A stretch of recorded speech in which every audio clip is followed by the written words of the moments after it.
To fa, mai sauraro menene ra'ayinku a game da wannan fitaccen jarumi wadda aka fi sani da suna Maina, duba da yadda ya bude wani restaurant a yayin da ake dauka kamar zai saka sunan matan tasa, shi dai kuma aka tarar da sunan Naima yasa. Abin ya yi matukan bama duniya mamaki, duba da yadda yan uwansa gaba ɗaya sun jijjiga kuma sun rikice, duba da yanayin da yadda a gaskiya abin ya yi matukan basu mamaki, kamar yadda dai yana ce yana son Naima kuma bata aminta da shi ba.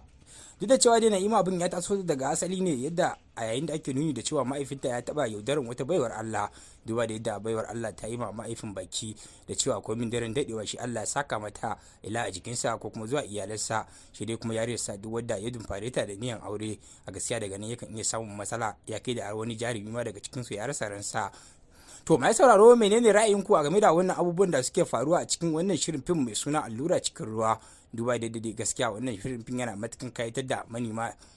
shirin fim Hausa gaba daya, a yayin da wannan fitaccen director ake kan ci gaba da nuna godiya da kuma farin ciki da cewa yadda ake bashin haɗin kai da zarin ya ɗora wannan shirin fim nasa akan Yakubu Muhammad kenan. To mai sauraro dan Allah, idan dai wannan shine farkon ziyartar mu a wannan tashar namu mai albarka, da musu dan Allah da ku sai da muku danna mana subscribe kana da alamar kararrawa kamar haka, domin hakan shi yake ba mu damar ci gaba da za ku ɗau muku cikakkun rahotannin da zaran an daura.